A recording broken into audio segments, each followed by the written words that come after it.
नमस्कार विद्यार्थी मित्रांनो, माझं नाव मेघमाला खरकांडे. मी खडकी शिक्षण संस्थेमध्ये आलेगावकर हायस्कूलमध्ये शिक्षिका आहे. तर आज आपण इयत्ता 10वी गणित भाग 1 मधील 6वं प्रकरण सांख्यिकी अभ्यासणार आहोत. तर सांख्यिकी हा याआधी तुम्हाला 9वीला सांख्यिकीबद्दल तुम्ही माहिती पाहिलेली आहे. तुम्ही अवर्गीकृत वारंवारता सारणी वापरलेली आहे. ताळ्याच्या खुणा वापरून तुम्ही तक्ता तयार करून मध्य मध्यक बहुलक तुम्ही अभ्यासलेला आहे. तर आपल्याला यावर्षी वर्गीकृत वारंवारता सारणीचा अभ्यास करायचा आहे आणि त्या सारणीमार्फत आपल्याला मध्य मध्यक आणि बहुलक कसे काढायचे याचा अभ्यास पाहायचा.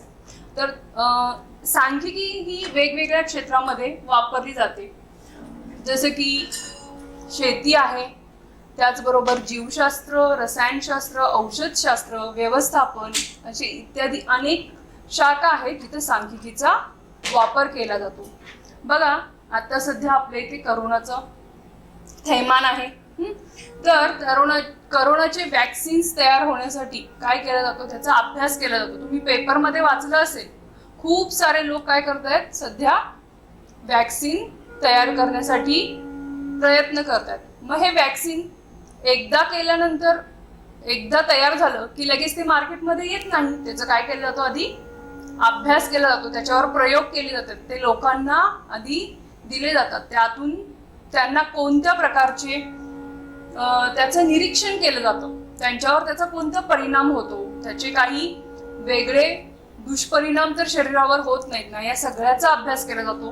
आणि मग काय केलं जातं, त्या मार्फत त्याच्यातून अभ्यास करून त्याचे फायदे तोटे लक्षात घेऊन मग ते बाजारात आणलं जातं. हे सगळं करताना जो काही सामग्री गोळा होते, त्या सामग्रीचा काय केला जातो, व्यवस्थित अभ्यास करण्यासाठी त्याचा तक्ता तयार केला जातो आणि मग त्यामार्फत त्याचा अभ्यास करून त्याचे गुण आणि दोष आपल्याला हे पटकन समजतात.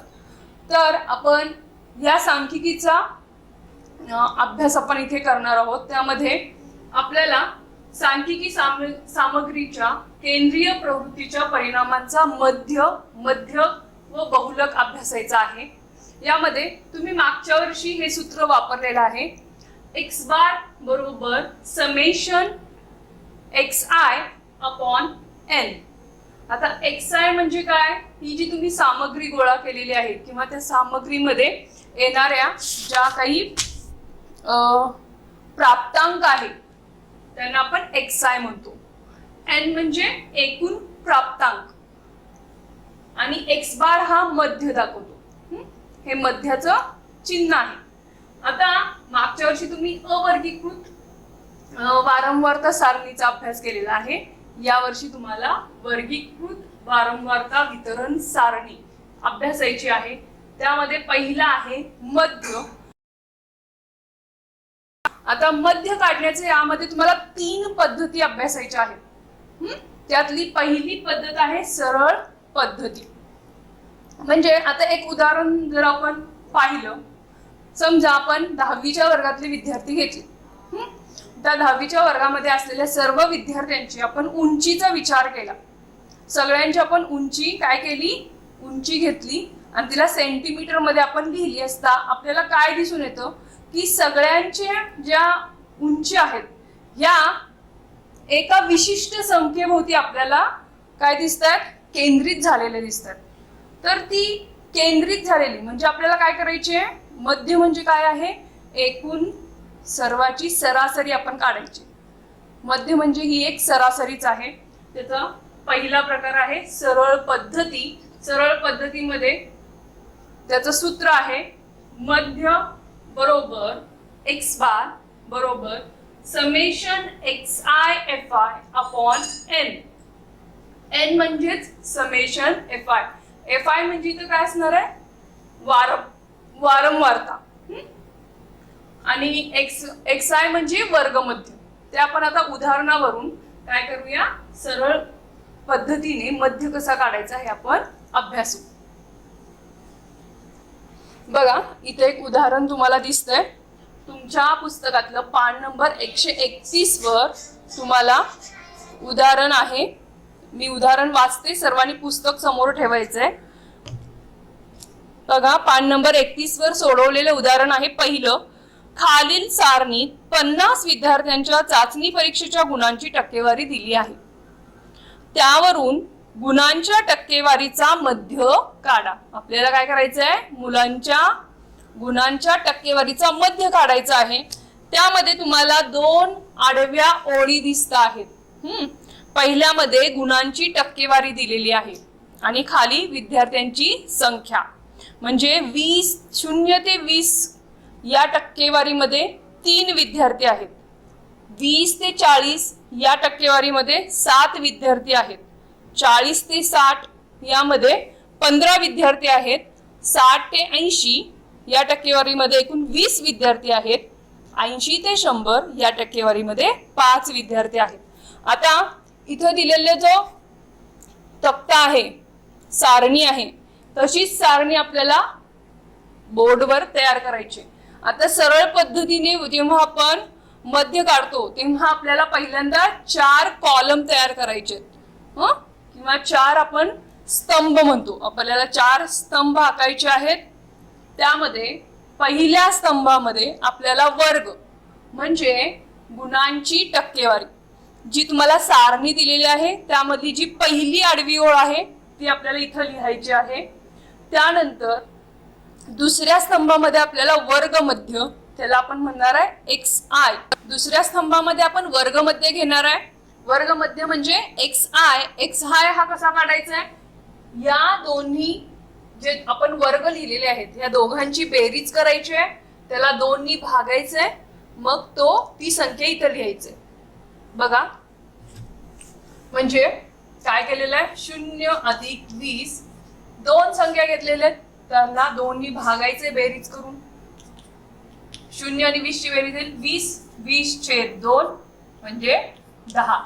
0 आणि 20 यांचा वर्ग मध्ये आला आहे 10. तसंच 20 आणि 40 यांची बेरीज केली तर येणार आहे 60. 60 ला 2 नी भागलं, उत्तर येणार आहे 30, म्हणजे याचा वर्ग मध्ये आला 30. तसंच 40 आणि 60 चा वर्ग मध्ये येणार आहे 50.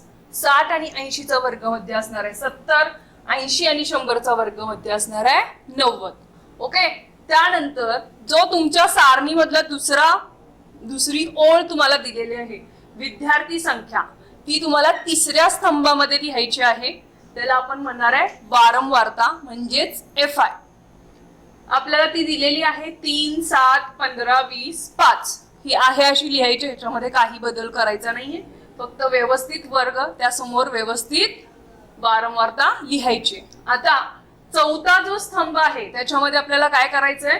वर्ग मध्य आणि वारंवारता, म्हणजे वर्ग मध्य आणि वारंवारता xi FI या दोघांचाही गुणाकार करायचा आहे आणि तो इथं लिहायचा आहे.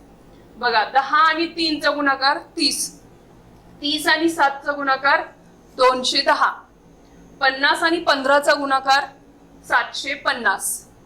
70 आणि 20 चा गुणाकार 1400. त्यानंतर 90 आणि 5 चा गुणाकार 450.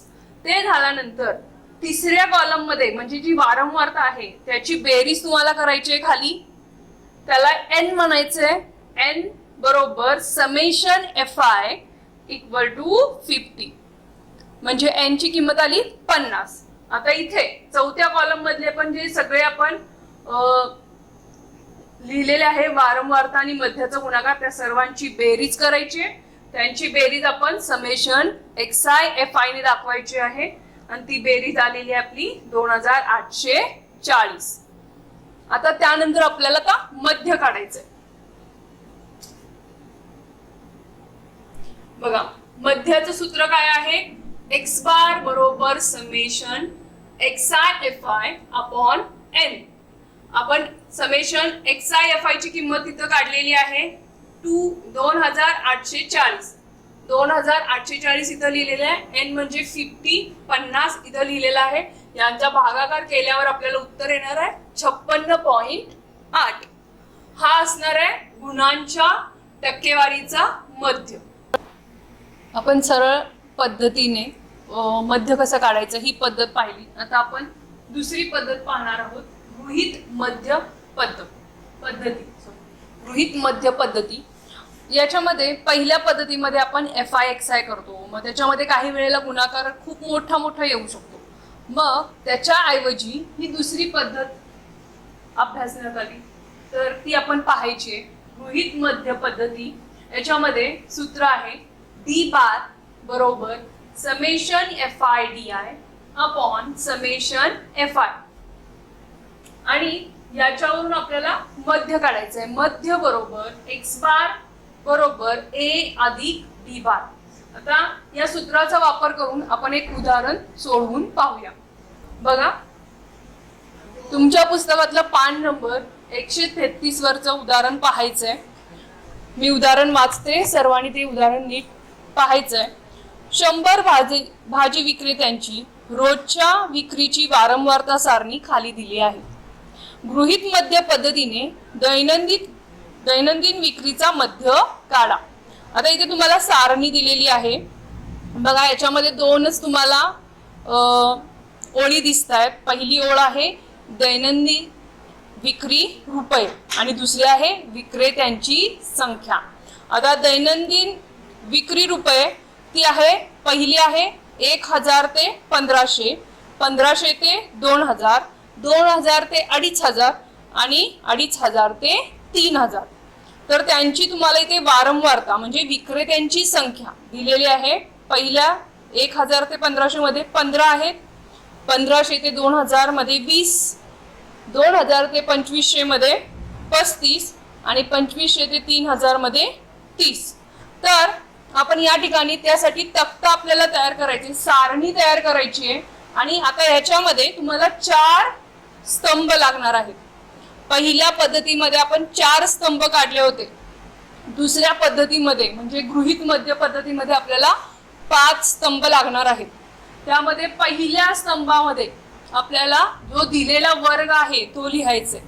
म्हणजे त्याच्यामध्ये येणार आहे दैनंदिन विक्री रुपयांमध्ये जी दिलेली आहे ती आपण लिहिलेले 1000 ते 1500, 1500 ते 2000, 2000 ते 2500, 2500 ते 3000. ओके. त्यानंतर आपल्याला या वर्गाचा वर्गमध्य दुसऱ्या स्तंभामध्ये लिहायचंय. वर्गमध्य जसं आपण मगाशी लिहिला, दोघांची बेरीज करायची, त्याला 2 नी भागायचंय, येणारं उत्तर असणार आहे ते वर्गमध्य. म्हणजे 1000 आणि 1500 यांची बेरीज येणार आहे 2500, त्याला 2 नी आपण भागलं तर उत्तर येणार आहे 1250. ओके. या पद्धतीने आपण सगळे वर्गमध्य लिहिले. 1500 ते 2000 याचा मध्य असणार आहे 1750, 2000 ते 2500 चा वर्गमध्य असणार आहे 2250, त्यानंतर 2500 ते 3000 याचा वर्गमध्य असणार आहे 2750. हा झाला आपला दुसरा स्तंभ. यानंतर तिसऱ्या स्तंभामध्ये आपल्याला काय करायचं, इथं हा स्तंभ वाढलेला आहे DI. ओके. DI बरोबर XI वजा A. आता XI म्हणजे वर्गमध्य, A म्हणजे काय करायचं, यातलाच वर्गमध्यामधलाच कोणतीही जी मधले जे आपले वर्ग आहेत, वर्गमध्य आहेत, त्याच्यातला आपण कोणताही एक हा A मानायचा आहे. म्हणून या पद्धतीला आपण काय म्हणतोय, गृहीत मध्य. म्हणजे एक मध्य आपण त्या गृहीत धरायचं आहे आणि त्याच्यावरून आपल्याला DI च्या किमती काढायच्या. आता इथं आपण A हा 2250 घेतलेला आहे. 2250 हा प्रत्येक XI मधून वजा करायचे. बघा, इथं 1250 मधून 2250 वजा केला उत्तर येणार आहे वजा 1000. त्यानंतर 1750 मधून 2250 वजा केला उत्तर येणार आहे 500 वजा 500. 2250 मधून 2250 वजा केला उत्तर येणार आहे 0. पुढे 2750 मधून 2250 वजा केले उत्तर येणार आहे 500. आता इथे जी तुम्हाला सारणीमध्ये दिलेला आहे त्यातला दुसरी ओळ म्हणजे आपली वारंवारता, विक्रेत्यांची संख्या जशी दिलेली आहे तशी लिहायची आहे. त्याला म्हणायचं आहे FI. 15, 20, 35, 30 आणि यांची बेरीज करायची आणि ती बेरीज इथे खाली लिहायची आहे. त्याला म्हणायचं n म्हणजे समेशन fi. बेरीज येते 100. आता त्यानंतर आपला जो 5वा कॉलम आहे, 5वा स्तंभ, त्याच्यामध्ये आपल्याला वारंवारता आणि विचलन. विचलन म्हणजे आपण जो DI काढलेला आहे, हा जो कॉलम आहे ह्याला म्हणायचं आहे विचलन. आणि हा वारंवारता, या दोघांचाही आपल्याला काय करायचंय, गुणाकार करायचा आहे. तो या ठिकाणी लिहायचा आहे. वजा 1000 आणि 15चा गुणाकार केला, उत्तर येणार आहे वजा 15,000. त्याचबरोबर वजा 500 गुणिले 20, उत्तर येणार आहे वजा 10,000. 0 आणि 35 यांचा गुणाकार येणार आहे 0. 500 आणि 30चा गुणाकार येणार आहे 15,000. आणि या सगळ्यांची बेरीज केली म्हणजे वजा 15 आणि वजा 10, वजा 15,000 वजा 10,000 यांची बेरीज होणार आहे वजा 25,000. वजा 25,000 आपण 15,000 मधून वजा केले, उत्तर येणार आहे 10 वजा 10,000. म्हणजे आपली समेशन FIDI आलेलं आहे वजा 10,000. आता खाली आपण सूत्र वापरायचं. आता डी बार, पहिला आपल्याला डी बार काढावा लागणार आहे. डी बार बरोबर summation FIDI upon summation FI. Summation FIDI आपण काढलेला आहे वजा 10,000, ती इथे ठेवायची किंमत, छेद समेशन FI आपण काढलेला आहे 100. तर वजा 10,000 छेद 100 बरोबर वजा 100. यांचा भागाकार केला, उत्तर आलेला आहे वजा 100. आता यानंतर आपल्याला मध्य काढायचं आहे. मध्य बरोबर x बार बरोबर a प्लस d बार. आता हा a जो आपण इथं मानलेला आहे गृहीत मध्य, तो घ्यायचा आहे 2250. त्याच्यामध्ये आपला आलेला डी बार मिळवायचा आहे. डी बार आपला ऋण आलेला आहे म्हणून इथं प्लसचा इथे मायनस होणार आहे, -100. ओके, म्हणजे 2250 वजा 100, उत्तर येणार आहे 2150. मग आपलं फायनल आन्सर काय असणार आहे, म्हणून दैनंदिन विक्रीचा मध्य बरोबर 2150 रुपये. आपण 2 मध्यांचे प्रकार पाहिले, सरळ पद्धती आणि दुसरी आपण पाहिली गृहीत मध्य पद्धती. आता तिसरी आहे जी मध्य प्रमाण विचलन पद्धती. मध्य प्रमाण विचलन पद्धतीचं सूत्र आहे U bar equal to summation FIUI upon summation FI. X bar is equal to A plus U bar G. आता इथे G म्हणजे काय घ्यायचंय आपल्याला, DI चा मसावी घ्यायचा आहे. आता त्यासाठी आपण आपल्या पुस्तकातलं पान नंबर 137 वरचं उदाहरण पाहायचंय. सोडवलेलं उदाहरण पहिलं पहा, मी वाचते, तुम्ही पण लक्ष द्या. शाळेतील 50 विद्यार्थ्यांनी पूरग्रस्तांसाठी जमवलेल्या निधीची वारंवारता सारणी दिली आहे. त्यावरून जमा केलेल्या निधीचा मध्य काढा. आता इथं निधी आणि विद्यार्थी हे दिलेलं आहे बघा. त्यातला तुम्ही पहिला जी सारणी दिलेली आहे ती न घेता त्याच्या खालची सारणी, दुसरी सारणी आपण घ्यायची आहे. निधी रुपये 0 ते 1000, 1000 ते 1500, 1500 ते 2000 आणि 2000 ते 3000. आणि विद्यार्थ्यांची संख्या दिलेली आहे 6, 24, 18, 2. आता या ठिकाणी पहा, आपल्याला काय करायचंय, मध्य प्रमाण विचलन पद्धतीने काय करायचंय, आपल्याला मध्य काढायचंय. आपण पहिल्या पद्धतीनं जेव्हा मध्य काढत होतो तेव्हा आपल्याला 4 स्तंभांची गरज होती. दुसऱ्या पद्धतीनं म्हणजे गृहीत मध्य पद्धतीनं जेव्हा आपण मध्य काढला आपल्याला एकूण 5 स्तंभ लागले. आता या ठिकाणी आणखीन एक स्तंभ वाढतोय, म्हणजे 5 च्या ऐवजी 6 स्तंभ आपल्याला लागणार आहेत. बघा,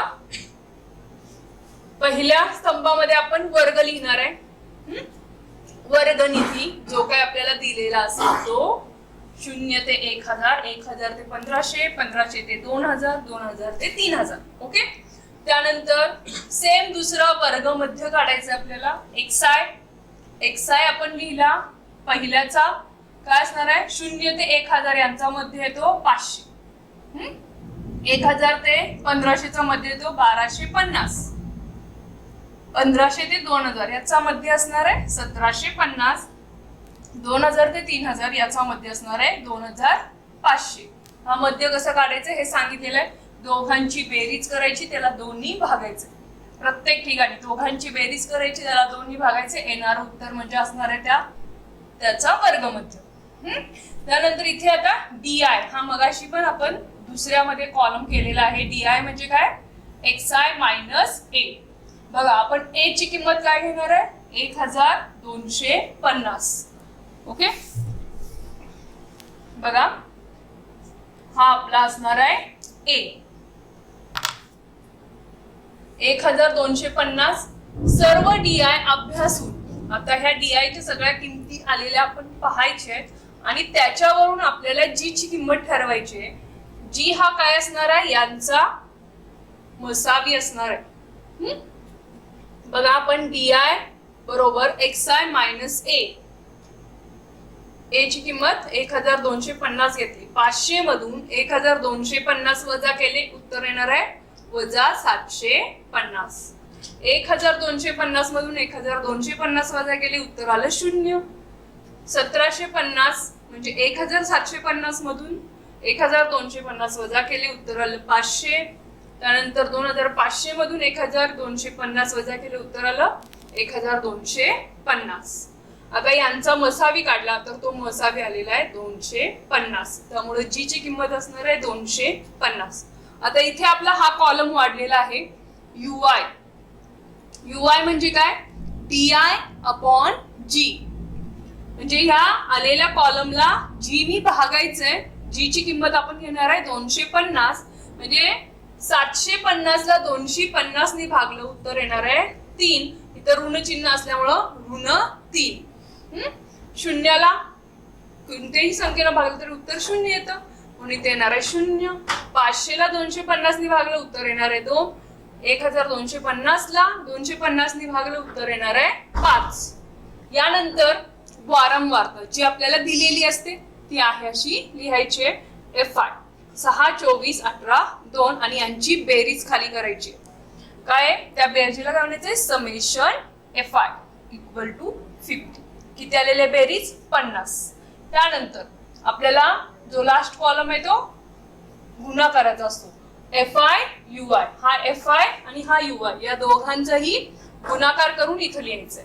वजा 3 आणि 6 यांचा गुणाकार केला, उत्तर आलं 18. 0 आणि 24 चा गुणाकार केला, उत्तर येणार आहे 0. 2 आणि 18 चा गुणाकार केला, उत्तर आलं 36. 5 आणि 2 चा गुणाकार, उत्तर येतं 10. ते झाल्यानंतर या सगळ्यांची बेरीज आपल्याला करून इथं लिहायची आहे. बेरीज करताना चिन्ह लक्षात घ्या. इथं ऋण 18 आहे, इथं दोन्ही संख्या या धन आहेत. उत्तर येणार आहे 18. आता पहिल्यांदा आपल्याला सूत्र वापरतो तेव्हा पहिल्यांदा आपल्याला U बार काढायचंय. U bar is equal to summation FI UI upon summation FI. Summation FI UI ची किंमत आहे 28/50. यांचा भागाकार केला, उत्तर येणार आहे 0.56. 2 डिजिट मध्ये उत्तर काढायचं आहे. त्यानंतर आपल्याला U बार आणि G ची किंमत काढायची आहे. U बार G बरोबर हे आपण U बार ची किंमत काढलेली आहे 0.56 आणि G आपण घेतलेला आहे 250, तो इथं घ्यायचा आहे. या दोघांचाही गुणाकार केला, उत्तर आलं 140. आता आपण मध्य काढतो. X बार इथं सूत्र काय बघा. X बार बरोबर A अधिक U बार इंटू G बरोबर. आता A ची किंमत आपण घेतलेली आहे, ती इथं पण लिहिली, इथं पण लिहिली. 1250 अधिक 140 बरोबर 1390. आणि आपलं फायनल आन्सर काय असणार आहे? जमा केलेल्या निधीचा मध्य 1390 रुपये आहे.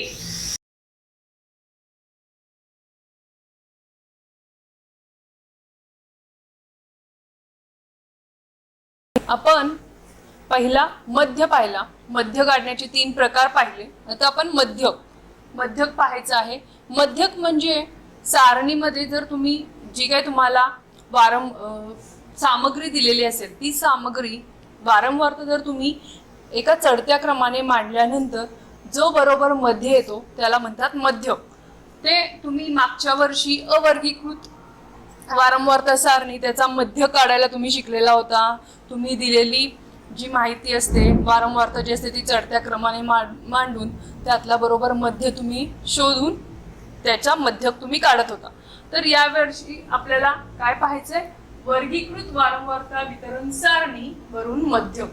ओके, सूत्र आहे मध्य बरोबर L अधिक कंसात N/2 वजा CF भागिले F गुणिले H. पूर्ण हा कंस त्याला H नी गुणायचा. आता या ठिकाणी L म्हणजे काय, N म्हणजे काय हे आपण पाहूया. या सूत्रामध्ये L बरोबर मध्यक वर्गाची खालची मर्यादा, N बरोबर एकूण वारंवारता, H बरोबर मध्यक वर्गाचे वर्गांतर, F बरोबर मध्यक वर्गाची वारंवारता, CF बरोबर मध्यक वर्गाच्या आधीच्या वर्गाची संचित वारंवारता. आता हे सगळं आपण उदाहरणावरून समजून घेऊया. उदाहरण 1 पान क्रमांक 143 वर सर्वांनी पाहायचंय. बघा, पहिलंच उदाहरण आहे, सोडवलेलं उदाहरण पहिलं. सार्वजनिक वाहतूक सेवेच्या 60 बसेसनी एका दिवसात कापलेल्या अंतराची वारंवारता सारणी दिली आहे. बसेसनी एका दिवसात कापलेल्या अंतराचा मध्य काढा. आता इथं दैनंदिन कापलेलं अंतर आणि बसेसची संख्या आपल्याला सारणीमध्ये दिलेली आहे. बघा, दैनंदिन कापलेले अंतर किलोमीटर मध्ये दिलेलं आहे. 200 ते 209 बसची संख्या आहे 4. 210 ते 219 बसची संख्या आहे 14. 220 ते 229 बसची संख्या आहे 26. 230 ते 239 10 बसेस. 240 ते 249 6 बसेस. आता इथं जी तुम्हाला वर्ग दिलेला आहे, हा जो वर्ग दिलेला आहे याच्यामध्ये जी वरची मर्यादा आहे, पहिल्या वर्गातली वरची मर्यादा आणि दुसऱ्या वर्गातली खालची मर्यादा या सलग नाहीयेत. आता मध्यक काढताना आपल्याला काय करायचंय, त्या वर्ग मर्यादा आपल्याला सलग करून घ्याव्या लागतील. तर त्यासाठी आपल्याला काय करायचंय, जी दुसऱ्या पुढच्या वर्गातली जी खालची वर्ग मर्यादा आहे, म्हणजे इथं आहे 210 आणि 209, या दोघांची वजाबाकी करायची आहे. येणाऱ्या फरकाला 2 नी भागायचंय. म्हणजे 210 आणि 209 यांची वजाबाकी केली, फरक येतोय 1, म्हणजे वजाबाकी केली आपण आणि उत्तर आलं 1. त्या 1 ला 2 नी भागलं तर उत्तर येणार 1/2. त्याचा भागाकार येतो 0.5. तर आपल्याला काय करायचंय, जी खालची मर्यादा असते, प्रत्येक दिलेल्या वर्गातली जी खालची वर्ग मर्यादा आहे तिच्यातून 0.5 वजा करायचे आणि वरच्या वर्ग मर्यादेत ते मिळवायचे. अशा रीतीने आपण वर्ग सलग करून घ्यायचे. बघा, 200 मधून 0.5 आपण वजा केले, येणार आहे 199.5 आणि इथं आपण वजा केले, इथं ते मिळवायचे. 209 मध्ये 0.5 मिळवले, उत्तर येणार आहे 209.5. तसंच इथं 210 मधून 0.5 वजा करायचे तर येणार आहे 209.5. इथं मिळवले 219.5. अशा पद्धतीने आपण काय केले, सगळे वर्ग सलग करून घेतले. आता इथे आपल्याला दिलेली जी वारंवारता आहे बसेसची संख्या ती आपण इथं लिहिलेली आहे 4, 14, 26, 10 आणि 6. आता संचित वारंवारतेपेक्षा कमी म्हणजे पहिली जी वारंवारता आहे ती आहे तशी लिहायची आहे. दुसरी वारंवारता लिहिताना त्या दोन्हींची बेरीज करून आपल्याला इथे लिहायचे. म्हणजे 4 अधिक 14 येणार आहे 18. त्यानंतर आलेल्या उत्तरामध्ये तिसरी वारंवारता ऍड करायची. 18 अधिक 26 44. 44 अधिक 10 54. 54 अधिक 6 7. म्हणजे ही झाली तुमची एकूण वारंवारता. म्हणजे आपल्याला ही n ची किंमत मिळाली. आता इथे आपण सूत्राचा वापर करूया. मध्यक बरोबर L अधिक कंसामध्ये n/2 वजा CF भागिले F आणि या कंसाला h नी गुणायचंय. आता इथं जे तुम्ही F घ्यायचाय हा साधारणतः मधला घ्यायचाय. कोणताही वर्ग जो मधला वर्ग असेल तो आपण F घ्यायचाय. हा F असेल तर त्याच्या वरचा वर्गाची जी संचित वारंवारता आहे ती म्हणजे असणार आहे CF आणि जो आपण F घेतलेला आहे त्याचा वर्ग मध्य म्हणजे त्याला म्हणणार आहे आपण मध्यक वर्ग. मध्यक वर्गाची आपल्याला खालची वर्ग मर्यादा घ्यायची आहे L. आता इथे बघा L ची किंमत असणार आहे आपली 219.5. H म्हणजे या दोघांचा वरच्या वर्ग मर्यादेतून खालची वर्ग मर्यादा वजा केली की आपल्याला त्या वर्गाची काय मिळते, उंची मिळते किंवा आपण तिला काय म्हणतो वर्गाचे अंतर म्हणतो, वर्गांतर पण म्हणतो. बघा 229.5 वजा 219.5 10 येतं. म्हणून इथं H ची किंमत आहे 10, F घ्यायचा आहे 26, CF आहे 18, N आहे 7. ओके, या सगळ्या किमती आपण या सूत्रामध्ये भरायचे आहेत. आपण मध्यकाचं सूत्र लिहिलं त्याच्यामध्ये आता आपण किमती भरूया. L ची किंमत आहे 219.5 अधिक N ची किंमत आहे 60/2, CF आहे 18, F आहे 26, H ची किंमत आहे 10. सगळ्या किमती भरून झाल्या.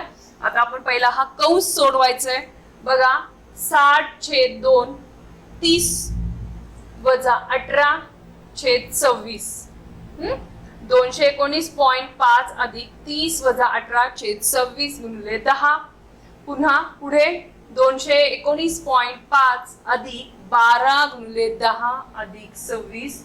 आता हे सोडवल्यानंतर 120 येईल. 12 आणि 10चा गुणाकार केला 120 ला 26 ने भागल्यानंतर उत्तर येणार आहे 4.62 आणि हा 219.5 219.5 अधिक 4.62 बरोबर 224.12 म्हणजे एकूण बसेसच्या दैनंदिन अंतराचे मध्यक आहे 224.12 किलोमीटर. आता पुढे आपण मध्यक आपण पाहिला. आता वर्गीकृत वारंवारता वितरणावरून आपल्याला बहुलक कसा काढायचा हे आपल्याला पाहायचं. मागच्या वर्षी तुम्हाला सारणी दिलेली असायची, त्याच्यामध्ये तुम्हाला वारंवारता दिलेली असायची, नंबर दिलेले असायचे. त्यातला जो नंबर जास्त वेळा रिपीट झालेला आहे म्हणजे जास्त वेळा आलेला आहे तो नंबर म्हणजे काय असायचा, बहुलक असायचा. पण ती अवर्गीकृत वारंवारता सारणी होती. आपल्याला वर्गीकृत वारंवारता सारणी दिली असता बहुलक कसं काढायचं आपल्याला ते पाहायचंय. त्यासाठीचं सूत्र आहे बहुलक बरोबर L अधिक कंसामध्ये F1 वजा F2 छेद 2F1 वजा F0 मायनस F2 कंस पूर्ण इंटू H. ओके, आता एक उदाहरण आपण पाहायचंय. त्याआधी या सूत्रामध्ये जी काही तुम्हाला अक्षर दिसत त्यांचा अर्थ आपण समजून घेऊया. L म्हणजे काय असणार आहे, बहुलकीय वर्गाची खालची मर्यादा. F1 बहुलकीय वर्गाची वारंवारता. F0 बहुलकीय वर्गाच्या आधीच्या वर्गाची वारंवारता. F2 बहुलकीय वर्गाच्या पुढच्या वर्गाची वारंवारता. H बहुलकीय वर्गाचे वर्गांतर. आता उदाहरण पहिले पान क्रमांक 147 वर आपल्याला पाहायचंय. मी तर फक्त त्याची सारणी लिहिलेली आहे. तुम्हाला मुलांचे वयोगट आणि जे वर्ष दिलेले आहेत त्याबरोबर मुलांची संख्या दिलेली आहे. बघा 6 ते 8 वर्ष असणाऱ्या मुलांची संख्या आहे 43, 8 ते 10 58, 10 ते 12 70, 12 ते 14 42 आणि 14 ते 16 27. आपल्याला त्यावरून क्रीडांगणावर खेळणाऱ्या मुलांच्या वयाचे बहुलक काढायचंय. आता त्यासाठी आपण पहिला या सारणीकडे पाहूया. बघा, याच्यामध्ये जिथं सर्वात मोठी मुलांची संख्या म्हणजे आपण म्हणतो याला वारंवारता. सर्वात मोठी वारंवारता कुठे आहे? 70. 70 हा काय असणार आहे?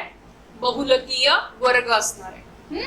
बहुलकीय वर्गाची ही वारंवारता असणार आहे. ह्याला F1 म्हणायचंय आणि त्याचा वर्ग म्हणजे हा असणार आहे बहुलकीय वर्ग.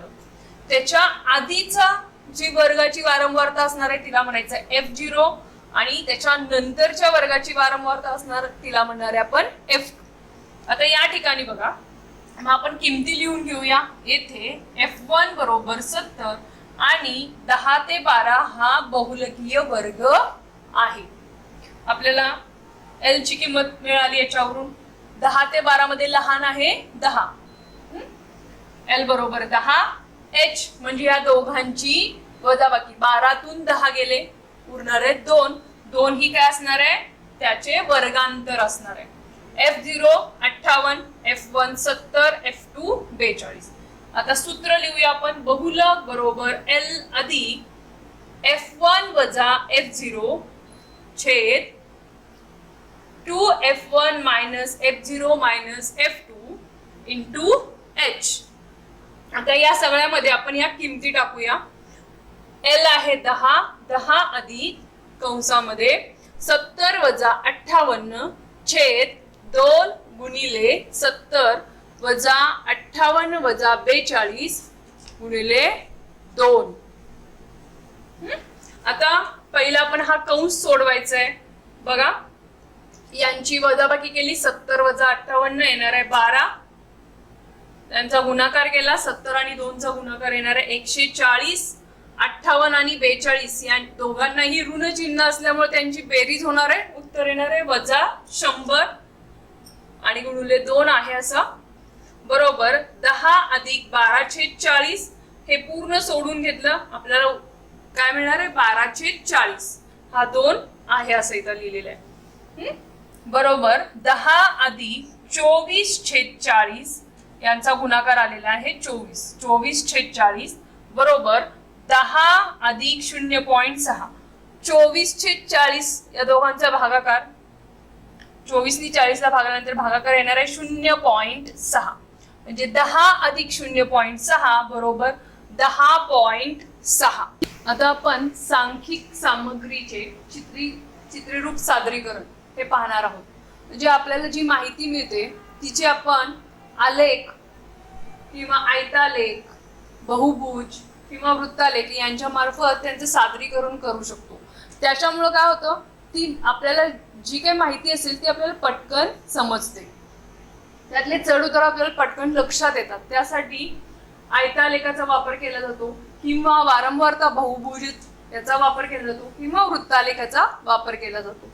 तुम्ही मागच्या वर्षी स्तंभालेख पाहिलेले आहेत. त्याचबरोबर तुम्ही शतमान आणि विभाजित स्तंभालेख यांचं हे तुम्हाला झालेलं आहे. तुम्हाला कसे काढायचे माहित आहे.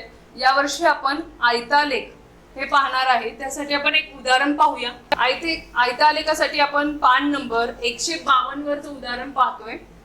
बघा, उदाहरण मी वाचते. प्रश्न तुम्ही पुस्तकामध्ये पाहायचंय. खालील सारणीत विविध कंपन्यांच्या म्युच्युअल फंडचे 1 युनिटचे नकद मालमत्ता मूल्य दिले आहे. त्यावरून आयतालेख काढा. तर इथं तुम्हाला सारणी दिलेली आहे. नकद मालमत्ता मूल्य रुपयांमध्ये 8 ते 9, 10 ते 11, 12 ते 13, 14 ते 15 आणि 16 ते 17. म्युच्युअल फंडची संख्या दिलेली आहे 20, 40, 30, 25, 15. आता इथं जे वर्ग दिलेले आहेत हे सलग नाहीयेत. बघा 8, 9 आहे आणि इथं 10, 11 आहे. म्हणजे 9 नंतर पुढच्या ह्याच्यामध्ये 9च्या ऐवजी 10 आलेले आहेत. तर आपल्याला हे काय करायचं आहे, वर्ग सलग करून घ्यायचे आहेत. त्यासाठी आपण सलग केलेले वर्ग जसं आपण या आधी केलेले आहेत त्याच पद्धतीने काय करायचं आहे, 9 आणि 10 यांच्यातला फरक किती आहे? 1. 1 ला 2 ने भागलं, उत्तर येणार आहे 0.5. तर याच्यामधून 0.5 वजा करायचे आणि पुढच्या मध्ये ते मिळवायचे. म्हणजे 8 मधून 0.5 वजा केले उत्तर येणार आहे 7.5 आणि 9 मध्ये 0.5 मिळवले उत्तर येणार आहे 9.5. म्हणजे ही वर्ग काय झाला 7.5 आणि 9.5. तसंच पुढचा असणार आहे 9.5 11.5 11.5 ते 13.5. अशा पद्धतीने आपण काय केले वर्ग सलग करून घेतले. आपल्याला वारंवारता जी आहे तशीच पुढे लिहायची. आता आपल्याला काय करायचंय याचा आयतालेख आपल्याला काढायचा आहे. तर त्यासाठी आपण काय करणार आहे तुमच्या आलेख वहीमध्ये तुम्हाला एक्स आणि वाय असे दोन अक्ष काढायचे आहेत. एक्स अक्ष जो आहे एक्स अक्षावर तुम्ही सलग वर्ग जे असतात ते घ्यायचे असतात, तिथं वर्ग म्हणायचंय. त्याचबरोबर वाय अक्षावर आपल्याला दिलेली वारंवारता म्हणजेच म्युच्युअल फंडची संख्या आपल्याला घ्यायची आहे. आता इथे आपण वर्ग सलग केलेले आहेत त्याप्रमाणे पहिला वर्ग हा 0 नाहीये, त्यामुळे इथं ही अशी तुम्हाला झिगझॅग लाईन दिसते. जर 0 पासून सुरू होत असेल तर याची गरज नाही. इथं आपला पहिला वर्ग आहे 7.5. 7.5 प्रत्येक एक जी तुमच्या आलेखावर डार्क लाईन आहे तिथे पहिला 7.5, त्यानंतर पुढच्या लाईनवर 9.5 11.5 अशा खुणा करून तिथे ते नंबर लिहायचे आहेत. यानंतर आपल्याला काय करायचंय वाय अक्षावर आपण वारंवारता घेतोय, त्यावर वारंवारतेमध्ये लहान नंबर किती आहे आपल्या या अक्षावर किती नंबर बसू शकतात याचा अंदाज घेऊन आपण इथं काय करायचंय संख्या घ्यायची. आता इथं आपण 5 10 15 25 30 40 45 असे आपण काय घेतलेले आहे प्रमाण घेतलेलं आहे. एक्स अक्षावर आपण काय घेतलेलं आहे 1 सेमी बरोबर 2 रुपये. 7.5 आणि 9.5 मध्ये 2चा फरक आहे म्हणून तिथं 2 रुपये लिहिलेला आहे. आणि इथे 1 एकक म्हणजे किती घेतलेलं आपण 5. ओके, 1 सेंटीमीटर बरोबर 5 फंड घेतलेले ते आपण प्रमाण इथं दाखवलेलं आहे. आता आलेख काढताना हे जे आयत आहेत ते एकमेकांना जोडून काढायचे आहेत. त्याचबरोबर बघा आता पहिला वर्ग आहे 7.5 ते 9.5, त्याची वारंवारता आहे 20. 20 वर तुम्ही खूण करायची आहे आणि आयत काढून घ्यायचंय. त्यानंतर पुढचा आहे 40, त्याला जोडून पुढे 40 पर्यंतचा एक आयत आपल्याला काढायचंय. पुढची वारंवारता आहे 30, मग 25 आणि 15 अशा प्रकारे एकमेकांना जोडलेले आयत आपल्याला काढायचे आहेत. त्याला म्हणतात आयतालेख. ह्याच्यामध्ये तुम्हाला काय करायचंय हे जे तुम्ही प्रमाण घेतलेलं आहे हे प्रमाण व्यवस्थित घ्या, सुटसुटीत घ्या, जास्त मोठं प्रमाण घेऊ नका.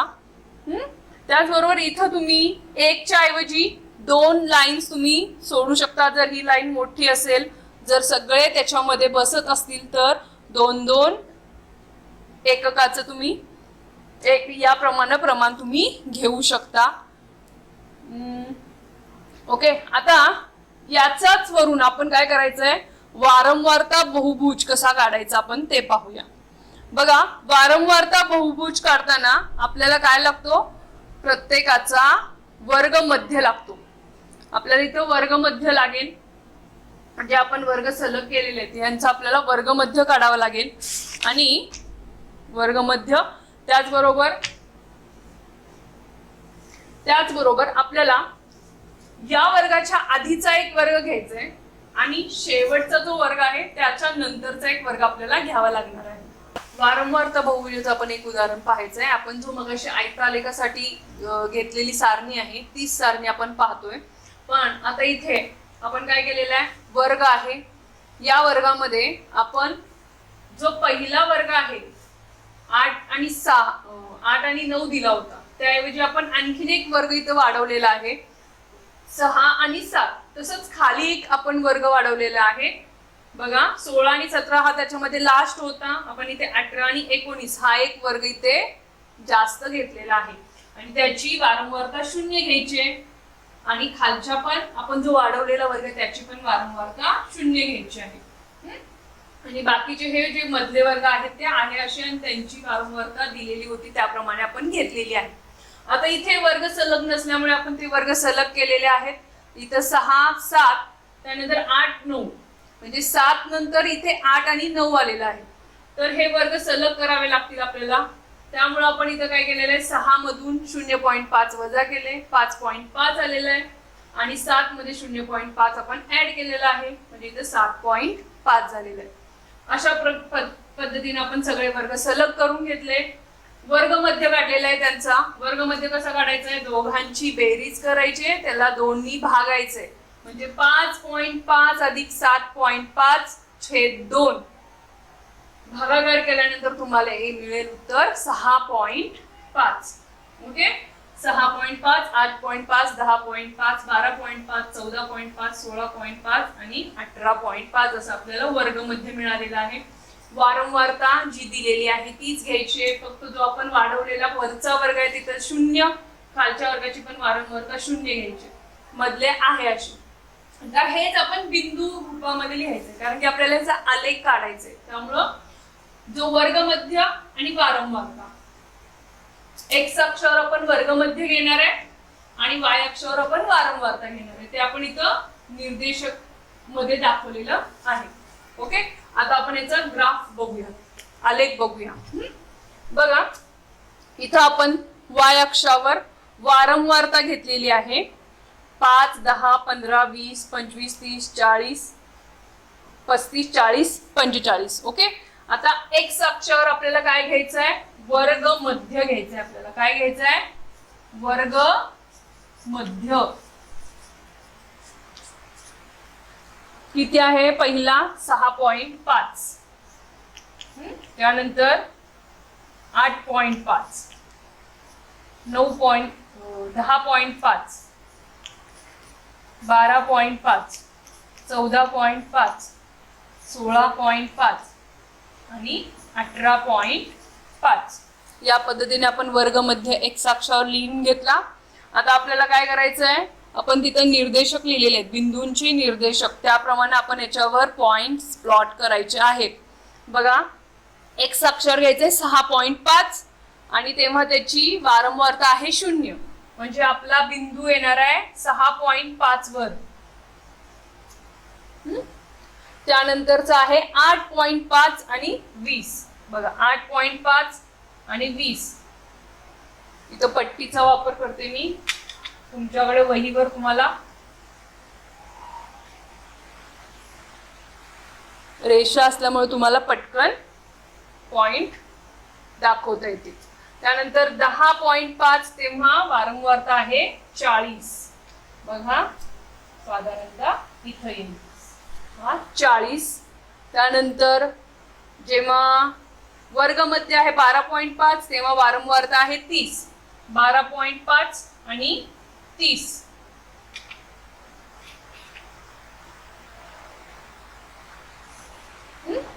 त्यानंतर पुढे आहे 14.5 25.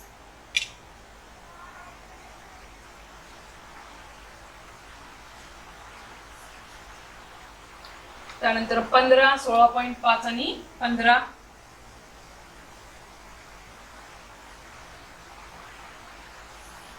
आणि शेवटी आहे 18.5 त्यावेळी घ्यायचं आहे 0 म्हणजे 18.5 वर येणार आहे.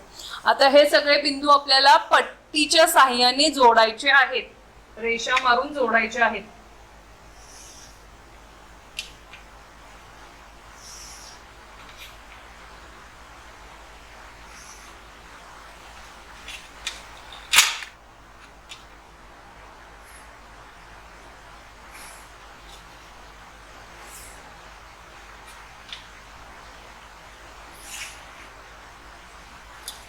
बिंदू आपण जोडलेले आहेत. याला म्हणायचं आहे वारंवारता बहुभुज. ओके परीक्षेला ही 3 मार्काला आलेख काढा म्हणून तुम्हाला प्रश्न विचारला जाऊ शकतो. आता यानंतर आपल्याला या धड्यातला शेवटचा भाग पाहायचा आहे, तो आहे वृत्तालेख. आता वृत्तालेख तुम्ही पेपरमध्ये वगैरे पाहता बघा, जेव्हा बजेट वगैरे जाहीर होतो तेव्हा दुसऱ्या दिवशी तुम्हाला पेपरमध्ये गोल वर्तुळ दिसतो, त्याच्यामध्ये असे भाग केलेले दिसतात आणि त्याच्यामध्ये रुपयाचं कसं वर्गीकरण म्हणजे कसे भाग केले जाणार आहेत, कोणकोणत्या क्षेत्रामध्ये रुपया कसा कसा खर्च होणार आहे हे त्याच्यामध्ये चित्ररूपामध्ये दाखवलेलं असतं. तर हेच आपल्याला इथं वृत्तालेख कसा काढायचा हे आपल्याला पाहायचं आहे. आता त्यासाठी इथं मी एक उदाहरण लिहिलेलं आहे. त्याआधी आपल्याला हवंय वृत्तालेख काढण्यासाठी आपल्याला थिटा काढायचंय, म्हणजे आपल्याला केंद्रीय कोन काढावा लागणार आहे, कोनाचं माप आणि ते काढण्याचं सूत्र आपण पाहणार आहे. बघा, केंद्रीय कोनाचे माप थिटा बरोबर निगडित घटकातील संख्या छेद एकूण घटकातील संख्या आणि त्याला 360 नी गुणायचंय. ओके, आता हे एक उदाहरणावरून आपण पाहूया. इथे एक तुम्हाला उदाहरण दिसतंय तुमच्या पुस्तकातलं पान नंबर बघा. ओके, पान नंबर 162 वरचं आपण उदाहरण पाहतोय. एका गावात विविध स्थानांना दररोज होणारा वीज पुरवठा खालील सारणीत दर्शवला आहे. या माहितीचा वृत्तालेख काढा. आता त्याच्यामध्ये तुम्हाला दिलेलं आहे स्थाने आणि वीज पुरवठा. आता ही स्थानं आहेत आणि किती वीज पुरवठा होतं हे दिलेलं आहे. कारखान्यांसाठी 24, त्यानंतर घरगुती 4 एकक, रस्ते 7 एकक, दुकाने 5 एकक, कार्यालय 6 एकक आणि अन्य 4 एकक. तर आपल्याला ह्या सर्वांची एक बेरीज करावी लागेल. एककांची आपण बेरीज केली ती आली 60, म्हणजे आपल्याला एकूण घटकातील संख्या मिळाल्या ते आहे 60. आता प्रत्येक घटक याच्यामध्ये कारखाना हा एक घटक आहे, घरगुती हा एक घटक आहे. आपल्याला प्रत्येकाचं काय करायचंय, केंद्रीय कोनाचे माप काढावे लागणार आहे. केंद्रीय कोनाचं माप काढण्याचं हे सूत्र आपल्याला माहित आहे. बघा, कोणता घटक घेणार आहेत आपण, कारखाने. कारखान्यांची संख्या किती आहे, लागणारी विजेची संख्या किती आहे 24 आणि एकूण किती आहे 60. 24/60 गुणिले 360 उत्तर येतं 144 अंश. कोण आहे त्यामुळे इथं अंश येणार आहे. त्यानंतर घरगुती 14. 14चा आपण केंद्रीय कोन काढला तर तो येतोय 14/60 गुणिले 360 बरोबर 84 अंश. रस्ते 7. 7/60 गुणिले 360 बरोबर 42 अंश.